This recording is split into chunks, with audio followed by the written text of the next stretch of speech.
श्रीमतीज्यू हजुर के बनाइरहनु भएको छ? यो हाम्रो राष्ट्रिय खाना राष्ट्रिय खाना भन्नाले के भन्छ भने हलुवा हलुवा। हजुर खोइ राष्ट्रिय खाना हाम्रो पालामा त ढिँडो भन्दै अरे अहिले कहिलेबाट हल्ला हुन थाल्यो भने। अनि के हालेर बनाउनु भएको थियो यो हल्लामा?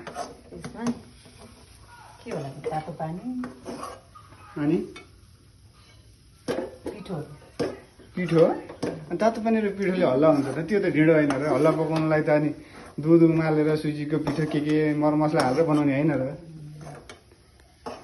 भनेपछि यसको नाम पनि परिमार्जन भएको हो। यो बेग्लै हो नि त फेरि हो र म्याम? बेग्लै भन्नाले म्याम लाज मान्नु भयो है। ल हेर्नुहोस् त, हुन्छ कि बेग्लै सुजीको अलि रातो हुन्छ नि त। यो चाहिँ के को नि? यो गहुँ मकै हजुर, नेपाली राष्ट्रिय खाना भनेको नेपाली राष्ट्रिय खाना। यसको मतलब हलुवा, हलुवा ढिँडो होइन। ढिँडो पनि भन्छ ल अहिले आएर सहमतिमा आउनुभयो गाई हाम्रो म्याम।